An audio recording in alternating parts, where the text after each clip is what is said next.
What's up, everybody? Welcome back to Couple Things with Shawn and Andrew, a podcast all about couples and the things they go through. Today, we are doing another advice episode because it came highly requested. That's right. So we asked you on the Instagram for Couple Things, what do you want advice on? And today we're just going to be responding to some of those. Did we it's ask any them and everything on the Instagram, Andrew? on Instagram? On the Instagram? That's right. Yeah. I don't know if you know anything about the social media, but the Twitter. It's on the up and up. I want to remind you guys, we are not professionals in any of these fields, but we do have personal experience. Even though we love to give advice and kind of talk through it, just know that we are not doctors. Let me tell you the best case scenario for something like this. Yeah. Is there's someone out there listening, maybe you're listening with the Cigo. Yeah. And you're like, I never thought about that or discussed that with my person. So let me start a conversation with them because this was thought-provoking. So we're just going to throw everything at the wall. Yep. And if you have thoughts on any topic we discussed, then go ahead and drop it in the comments. We love the community of perspectives and the diverse backgrounds everyone come from. It's just great to kind of get different people weighing in on an issue. So if that's you, please do that. But the goal is to start conversations. One of our favorite things about all of the requested advice topics that we pulled today is instead of having like a lot of authority or confidence in our answers, there are actually a lot of things that we are struggling with and we're going through as well. So if anything, hopefully what you take away from this is a normal thing for you to go through. We all go through it, and hopefully you don't feel as isolated. That's right. What a life we live. What a life. A lot can happen. We're just going to unlock all the dirty laundry right now. Are we? I don't know. It seemed like a dramatic thing to say. Before we get started, if you haven't yet, please press the subscribe button and give the show a rating wherever you're listening. We are on YouTube, Spotify, Apple Podcasts, Google Podcasts, all the podcasts. Yeah. Check it out. Let's start. Okay. First up, you guys asked, how do you stay positive when trying to conceive and keeping it from becoming a, quote, chore? We went through a little window of time where this was the case for us, where it was like, you're on a schedule and there's pressure to try to make magic in that little window of time you have. And it's not a fun place to be honest with you. It's not, because I feel like that's the actual reality of trying to conceive. Is it does become kind of a chore because you are tracking your fertility and your ovulation, and you're like, oh my gosh, it's like time to do this and whatever it might be. But I think where you go wrong is like in society and movies and everything, they paint such a romanticized picture of like finding out you're pregnant on accident, and it's like the most beautiful love making of your life where you like create a child, and it's like it's just so unrealistic because it just doesn't happen that way. Science is a little bit more specific, and it takes more planning and thought if you're truly like attempting to conceive. I would say the majority of our friends fall into this category of like things were planned and it was kind of a chore, right? You're on a schedule. I think as I process this question, adopting the mentality of controlling what you can control and then kind of viewing this whole thing as an adventure and not letting it be a stressor on the relationship, but rather like really something that can bring you together. And look, there's good times and bad times, but both of those situations can, I feel like, connect a couple. So, yeah. I will say to you, I'm not saying this is like the right way to go about it, but something that I started to do, even without Andrew knowing, when we had decided we wanted to start trying to conceive and we started to feel like it was becoming a chore, I kind of just took the vocalized science away from it. So I would like be testing ovulation and all of these things. And if it was ever a good day, I would just try to like be romantic with you. I wouldn't be like, babe, like today's a good day, we need to try. Because I think as soon as you do that, it kind of like psychs you out. So I almost took on that role of doing the science in the background and being like, okay, let's see if we can like spark a moment here and have fun. I think being able to zoom out of the immediate situation and still have this element of playfulness or like a sense of humor or like holding on loosely type mentality really helps no matter what the stressful situation, right? Like you can't do anything more than what you're trying to do. So like, yeah, you should be disciplined. You should do all the tracking things, but like that doesn't mean you should vacuum out all romance or fun. And sorry. Yeah, you got it. I also think too, just a false stereotype out there is that it's so easy to get pregnant. I feel like so many people teach you at such a young age that like if you have sex, you're going to get pregnant. And it doesn't really work that way. And I think if you change your mindset to this is going to be a process and let's have fun with it and let's keep trying and learning. And if you just kind of adopt that mindset from the beginning, rather than like expecting to conceive the very first time you try, I think it can make things a little bit better. I'll never forget like one specific instance where the pressure was on and like then that ruined the everything. Whole experience. And like neither of us enjoyed it. We felt pressured. We were like, we can't do it. Couldn't do it. No. Because there was too much pressure and then it ended in an argument. So yeah. Like, okay. Well, that's not a good way to get pregnant. No. Arguing doesn't get the job done, you know? No. There's more involved. Yeah. Anyway, so always remember that there is hope, you know, no matter what the situation. And we're rooting for you. So we've had so many friends try to get pregnant for like years. Mm-hmm. And after like even up to a decade, they finally get pregnant. So never lose hope. Yeah. Next question. How to balance multiple job roles and wear so many hats at work and at home. This is relevant. Yeah. So last night I had kind of a mental breakdown, not in like a dramatic sense, but mental breakdown because I struggle with this. I very much struggle with this because balancing the job roles of spouse, boss, employee, mom, friend, daughter, all of these things at the same time are very, very hard. They're all very time consuming. They're all very emotionally and mentally consuming, physically consuming. And I want to be the best at all of them. And I think at the end of the day, Andrew and I had so many conversations about this last night of you kind of have to give yourself grace. You can't be perfect at all of them, but you can try your best and give small moments of time here and there and just try to like do a little bit of everything instead of all of it. To give context to our situation, we are so fortunate because your parents we see every single day. Your mom helps with the kids when necessary. A lot of the people we work with are our closest friends. Yeah.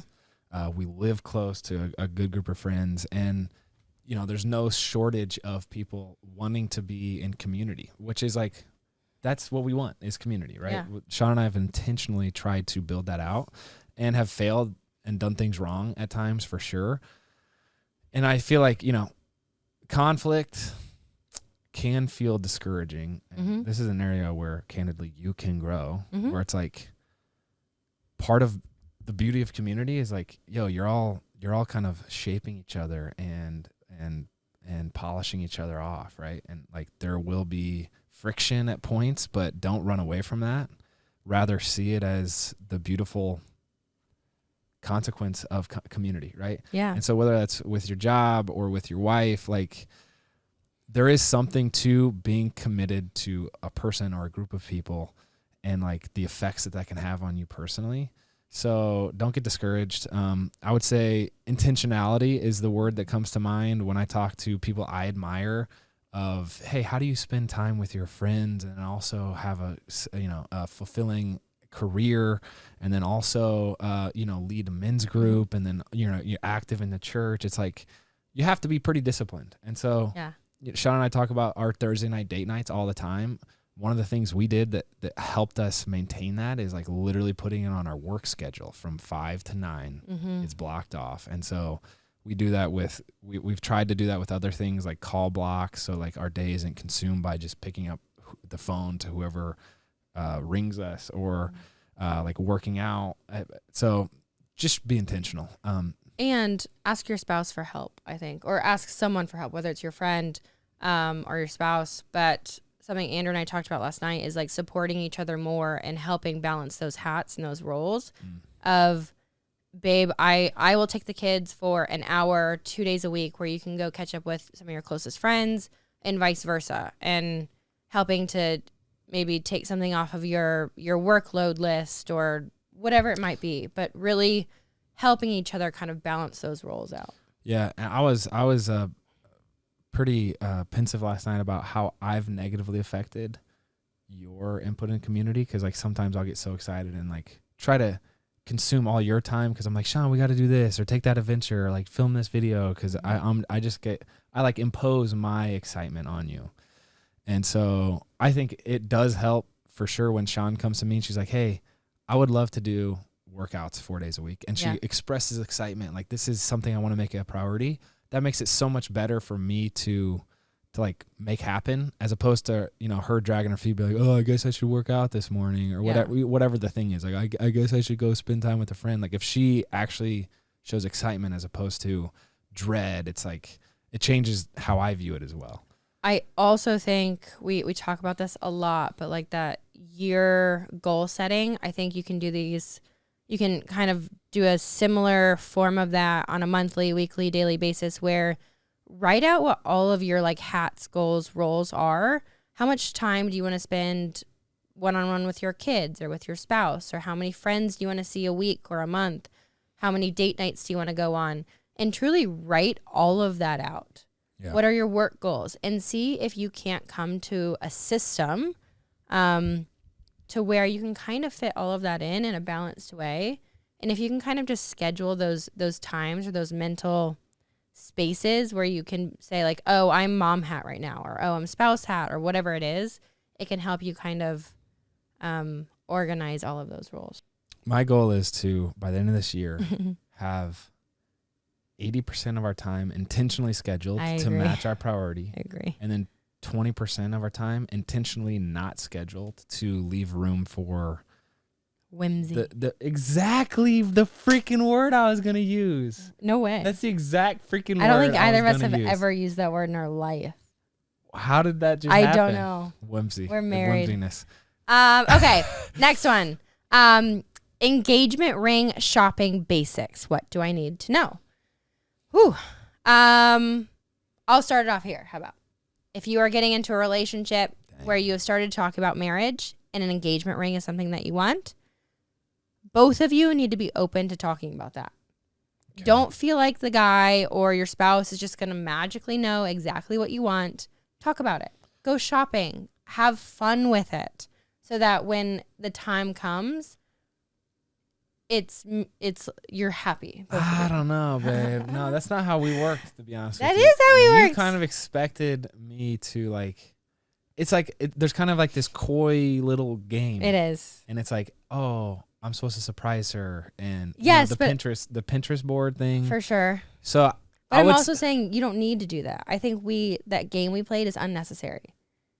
I think it's the case for a lot of couples. For sure. Like, I think I don't know, in our group of friends, like, hey, if you go engagement ring shopping together, there's like you're not kind of like you could try harder type of vibe.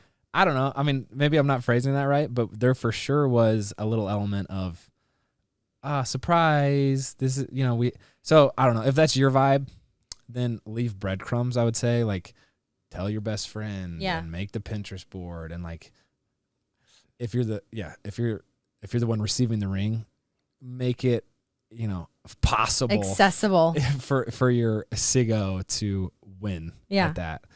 But if your style is to just go shopping together, that's great. Shawn and I did the surprise thing. She had the Pinterest board. But I will say we did go shopping once where we were like, I like this, not that. We walked into a jewelry store. Yeah. And it wasn't specifically for engagement rings, because we were playing this stupid game. We were playing the stupid game. But it was like, oh, I really like that style ring. I was like, oh, really? It's like, no way. I don't know. Anyway, so I bought it. I bought the ring. That was 2015. Spent way too much money on it, by the way. Excuse me. I went into, that's my bad. Well, by too much money, I meant at the time spent you more did. money At than the time I you literally did. had. Yeah. I signed with the Chiefs. Thought I got a signing bonus. It didn't come in for a long time, so I spent money I didn't have. Lesson was learned that day. A couple of things, though, is shop at multiple places, negotiate, ask for ways you can save money. You can do financing options. And also something to remember, you do not need to buy the engagement ring and the wedding ring at the same time. You can space those out. You can buy the engagement ring and then buy the wedding ring closer to the wedding. Just a different way to save money, recoup money.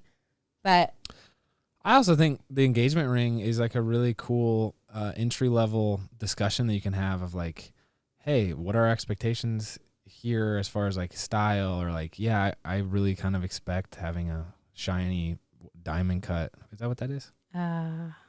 Cushion, whatever. There's like all the different styles. It's so round. It's like, do we want to just do like a rubber ring and that does it for me? Yeah. Or, it can be an insightful conversation to have. So also into that insightful, more and more people are getting very, very creative with engagement rings, whether you're doing a colored stone or the rubber ring or what a tattoo. Get on the same page there. The bottom line is thoughtfulness, no matter the situation, always goes a long way in relationships. Yes. Next up, breakup advice after a long-term relationship and how to pick yourself up after a bad breakup. I fortunately have not had too many bad breakups. I don't think I've ever had a bad breakup.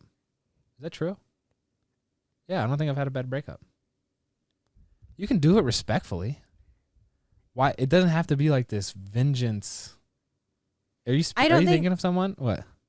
There's two here. It's breakup advice after a long-term relationship. Okay. Or after a bad breakup. I gotcha. I am thinking of one Okay. that you've talked about before. Roger. But I think the only thing that comes to mind here is I feel like when you're in a long-term relationship and you break up, I think what tends to happen is you play this gray game of like, do I really want to start over? Should I go back to them? Will and Charo talked about this in our interview with them. They had some good things to say, but go ahead. And I would just say that if you have made that decision to break up, you've done it for a reason. And I would cut your losses and move on. That's my personal experience. I played the gray game for so long, knowing very well that it wasn't going to work out. I just didn't know how to start over. I was so scared to start over. And I think you have so much emotional investment into it that I wish I could go back in time and be like, you know what? It's okay. Like, you had this long-term relationship, but it's done.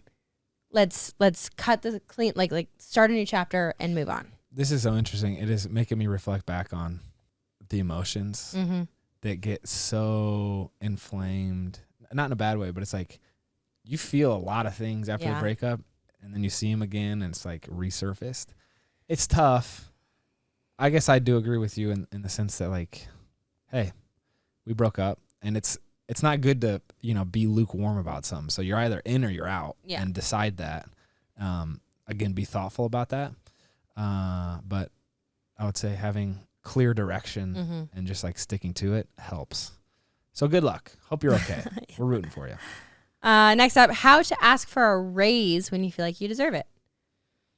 I think this is pretty straightforward. I think this is one of those where you have to take the emotion out of it and the fear of rejection and just present yourself well in a professional way. Give your reasoning. And if they shoot you down, they shoot you down. If that's a deal breaker for you, that's a deal breaker. But you have to go into it being okay with any outcome. I would say being informed and knowledgeable is the first thing. So like, hey, my job title is XYZ, which has all these responsibilities associated with it, which comes with this salary. I'm actually doing XYZ additional responsibilities, which means, it's more like this job title and that market price for salary is this. That's a way more convincing argument than coming in and being like, hey, I think I deserve more money. Like it should be thoughtful. It should be thought out. What's your why? What are you asking for? Why are you asking for it? Make your argument, make your case. Yeah. And then in any negotiation, having leverage, whether that's another opportunity or whatever it is, like information goes a long way. So be fair, be understanding. It is interesting economic times we live in. There's just a lot at play. I would also add to that, like, be calm. That's where I was saying take the emotion out of it. Yeah, that's good. People get very, very defensive in those types of conversations. So approach it as like this has been on my mind. And the friendlier you are, the friendlier your response. Oh, it's just being professional. Yeah. It's not a personal attack. It's like just don't go in there and be like, I freaking deserve this. Yeah. How to manage having friendships and social circles while maintaining a close marital bond. Man, the fine balances of life. I have a thought here. Okay, hit it. I think if you are openly communicating with your spouse about your needs with friendships and social circles, it actually strengthens your marital bond. Continue. Like, if I were to just go day in, day out without saying, like, I want to spend time with Lexi or my friends or whatever, I'm building resentment and, like, distance between us and our marriage. But if I'm coming to you and I'm like, babe, I am so excited. I would love to do a wine night with my girls once a month. You know, this is something that I'm really excited about. If we can share that passion together and you can feel like you're supporting me in something that I'm passionate about, I think that helps our marriage. Can I just bring up Rachel from The Bachelorette? Yes. First of all, as a husband, it is so important to me to have Shawn really building strong friendships, because the last thing I want is for like me to have to manage all that, to be honest with you. And I'm not equipped. Yeah. So like you having other friendships that you can get another perspective on. And I don't mean, yo, you wouldn't believe Andrew did this. And then you have a bunch of friends saying, oh my gosh, she's the worst. I agree. It's actually, Shawn, I think you were wrong. Like actual friendships, close community, like we were talking about earlier, that keep you in check. Mm-hmm. And vice versa, by the way.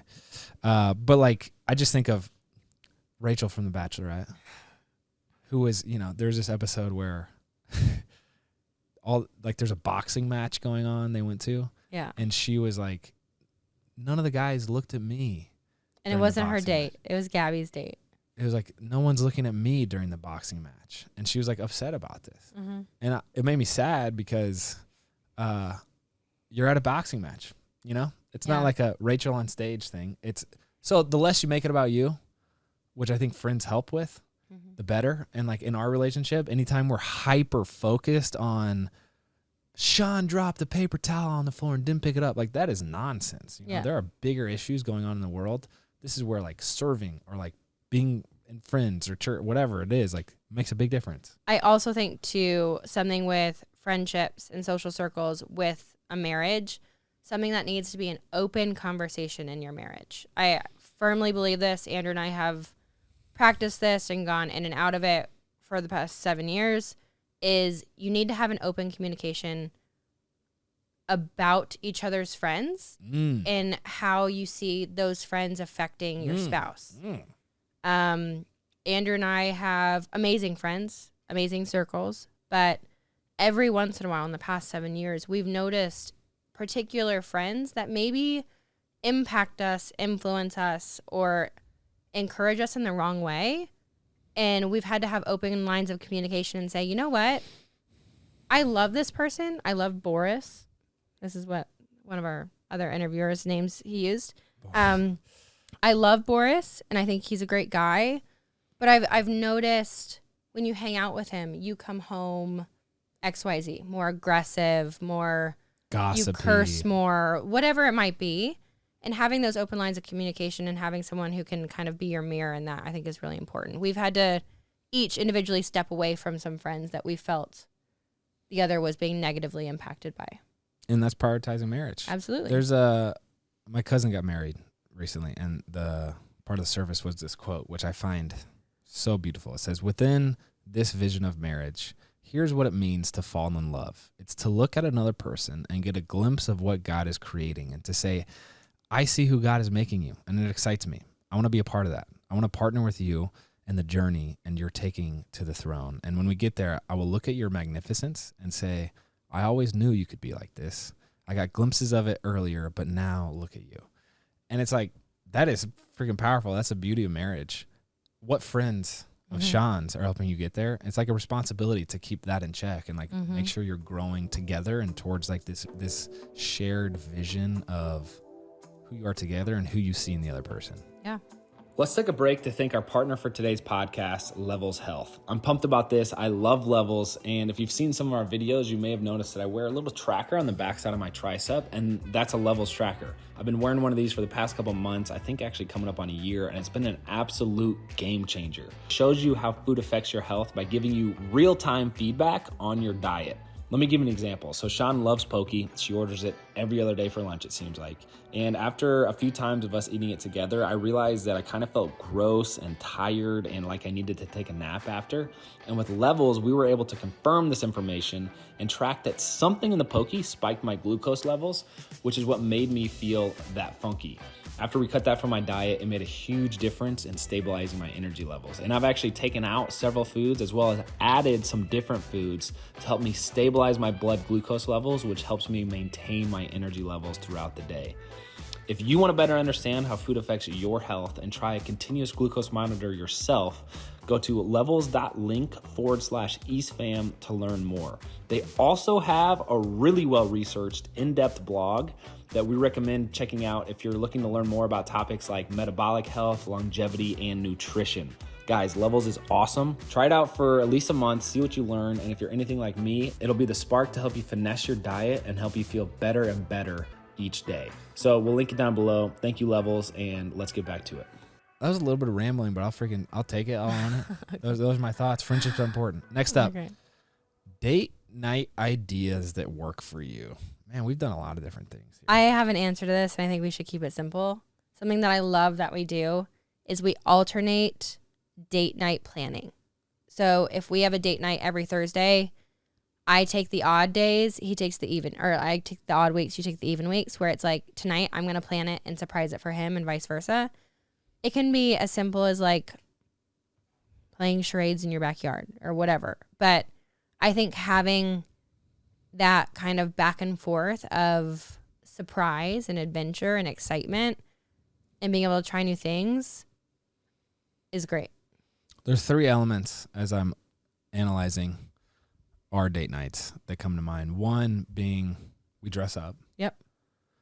Which is our like, hey, we're making an effort here. Mm-hmm. 2, we do dinner or have some like food adventure. I feel like try out a new spot or like go try out. It's whatever. We try to make something exciting out of the mundane. 3 is an activity. Yeah. So like could be a movie, could be a escape room, could be putt-putt, could be. We've gone to like what are they called? Like a scenic point before and just like sat around and looked at the skyline. Yeah. Gone for a walk, anything.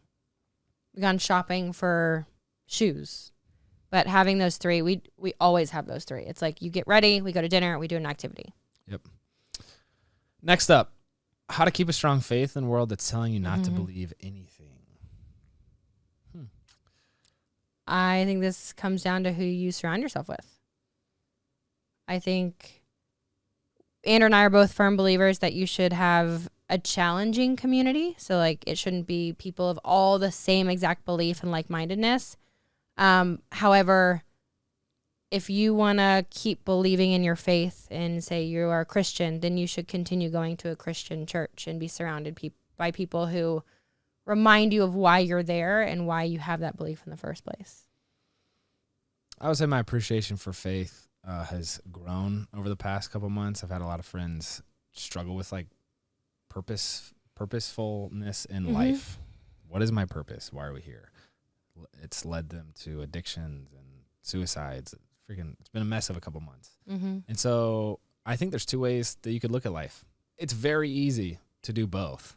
One way is to say, you know what? There's nothing to believe in. It all ends here.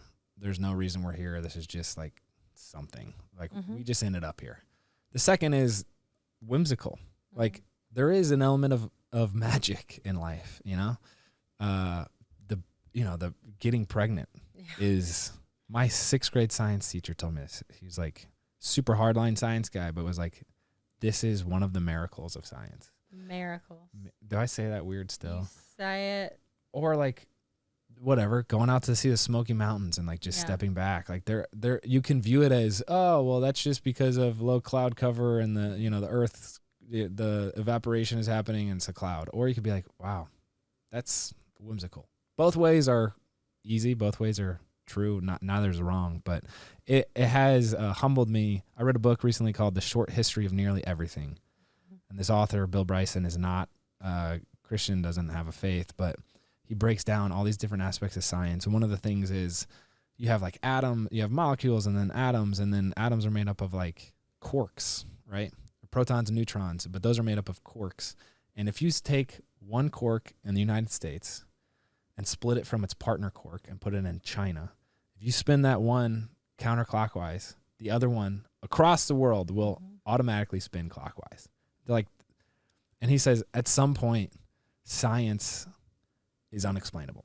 Mm-hmm. So how do you want to look at that? That's a challenge. And Shawn and I have, inserted faith there. So perspective would be my one word answer. Next up, traveling with breast milk, specifically with TSA when not traveling with your babies. Wow, this brings back memories. Yeah. I would say we could do an entire podcast on this. Do your research. So there are tons of federally protected laws when it comes to traveling with breast milk, especially without your babies. It is legal. It is legal to travel with large quantities. It's legal for them not to actually test the liquid. But I think with all of that, you just need to do your research and you need to know your information because unfortunately traveling with breast milk through TSA is not a widely known situation. A lot of TSA agents aren't educated in this area, and that's not their wrong. That's more like a higher levels issue. But I would say read up on it, know your laws, know your rules. Basically, at the end of the day, what it comes down to is if you don't want them if you don't want them opening your bottles, your bags to test that liquid, you just have to voice that and request extra screening. So like pat downs, look through your bags, all of that, and then you should be good. Well done. Did I give a I think so. Okay. How to not disagree with your spouse about money and budgeting. I'm not sure this exists, to be honest with you. I think the best way with this is to get someone to help, whether it's a financial manager, an accountant, a therapist. I think for some reason, money and budgeting is a very polarizing topic amongst relationships in the world. It's pretty understandable. It is, but I think it's compounded by society's stigmas and pressure around money. I would say ask for help. Ask for someone to help mediate and interpret and be a middle person for you guys to come to a common ground. When people say communication is key to marriage, like I think this is kind of an example of what they're talking about. I mean, there will always be a spender and there will always be someone who is less of a spender, no matter how much you both spend. And communicating like, hey, let's set a budget. And so you could still spend, but it's within a range that I don't feel offended by. You know what I'm saying? Yeah. So it's just kind of about respect, realizing that a compromise will be made. Like, you're trying to meet in the middle and you're going to have to spend less and I'm going to have to be okay with you still spending more than I'm comfortable with. Yeah. I think this goes back to as well, writing out your common goals and what are you wanting to do with your money and your budget? What's your tomorrow plan and what's your 10-year plan? I mean, but I would advise getting professional help to kind of sort through that. Yeah. And it's not like, I don't know. I think it will be a persistent issue with us. Like, we've been married 6 years. We still don't have this dialed in. Yeah. So like recognize that, okay, it's going to ebb and flow. But this makes me think of the asking for a raise too. Like the better informed you are, like, hey, this is our income, this is our spend. How can we, better achieve our goals? Maybe you don't want any savings ever, so you can make that decision. But regardless, measuring and tracking and knowing the situation is the first step. And then communicating expectations would be the second. And then getting on the same page would be the third. Next up, how to pick a baby name that works for you and your family. I think adopting this mindset from the very beginning of there are names that you have grown up with, loving the idea of, and your spouse isn't going to like them. Like picking a name for your child that's both you and your spouse's has to be mutually agreed upon. And it takes time, and it takes lots of lists, and it takes lots of creativity, but it's so fun. It's so fun. Like, so Shawn and I went back and did our family tree, which I never thought I'd be that guy. But like, we did family trees, looked at the first, middle, and last name of all of them. Chose ones that we thought were interesting separately. Came up with a list. We also did the baby name app, which is amazing. Swiping left and right with your partner, and then it matches the ones that you both liked. And then like you just whittle it down. Like, but it took us months. Yeah. Which is fun. Like we were stuck on Bear, Jet. It was another B one. I forget. I'm sure we have a note on it. Bear. Oh, shoot. It was short for No, I think Barrett was Bear. Oh, Barrett? Yeah, I think Barrett was the name that we were going to do, but call him Bear. Yeah. And then Jet, and then Griffin. So then we went through and thought of all the Bears we knew or Barretts we knew, and then you're like, oh, well, I don't want to have a constant reminder of that person, or like, yeah, they're cool or whatever. Try to make it meaningful. Shawn and I didn't do anything like, we have friends who name their kids like Selah or whatever. And it's like, this means, great ambitions. Yeah. It was just, for us, it was Jet's a family name. Yeah. We thought it was cool. It sounded good. And it was same with Drew. We liked Drew Hazel, and we liked Griffin Dean. Drew was going to be a girl's name, and Griffin was going to be a boy's name. But yeah, it took 300 names before we got to those with both of them. So we would write them down. We would print them out. We would say them over and over again. We did chalk with all of them. All of that? them, yeah. Oh my gosh, and you're like, oh, I like the way that looks. It's so fun. Last one here is simple ways to show gratitude in your life when times are hard. Man, this is like the key to life, dude. Gratitude. Are you freaking kidding me? I'm passionate about this because I think everyone can have a grateful approach. And it's kind of a choice, but it's also kind of like, I would say, a montage of inputs that you have on your life. So this is like, people talk about the music you listen to matters, or the TV shows you listen to or watch matter. It's like, are those helping you be more grateful or what? Like when Shawn had a baby, I was super concerned about postpartum depression. So I was like, we're just going to listen and watch like comedies. And then that actually sparked this whole thing of, oh, well, what I'd never actually been intentional with like what we watch. Yeah. I just would always do like the number one trending on Netflix or whatever. But this was like, oh, okay, we should actually, this has an effect on us. That's one thing. Two, like there's so many good things happening all around. There's so much beauty. Do you leave room, margin, space to appreciate that? Or are you like face down in your phone all the time? I think like having some type of routine and ritual goes a long way. So we start every day with, this is the day the Lord has made. Let's rejoice and be glad in it. And that's like a ritual that we don't always feel that way, but it's like, okay, at least kicks us in the right direction a little bit.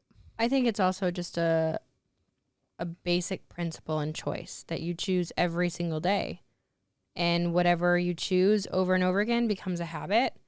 You either need to wake up, or you're either going to wake up and choose to be pessimistic about where you're at in life, what's happened to you in life, what you don't have, what you don't think you're capable of, or you wake up and you choose to be optimistic and say, you know what? I'm so grateful for where I'm at. Things could be so much worse. And I have the ability to go change anything that I want. And I think if you just actively choose every single day over and over again, no matter how hard the day is, to be optimistic, it ends up becoming, one, easier and easier, and two, I think changing your life. Yeah. I've come up with this analogy that like life is like a painting, and all these little brush strokes are choices you make or habits that you build. And so when you zoom out, like not every choice is going to be right and not every habit's going to be good, but like zoom out. Are you as a whole, like when you look at the painting of your life, is it what you want it to look like? Mm-hmm. And if not, then like you can control certain things, you know, not everything, but certain things you can. So do that. That's all I got. Mm-hmm. There's like 20 more of these. Yeah. If you want our hot take on any other topics, then let us know in the comments. I like these conversations, not because I like giving advice. It's more interesting to hear your perspective, Shawn, mm-hmm. and then also think through things, whatever, like how have we done money and budgeting? So Thank you for writing them in. We love this show, and we love the community that's built around it. So thank you. That's all we got. If you made it this far, please subscribe to the show, give it a rating. I'm Andrew. I'm Shawn. We're the East Fam. Out.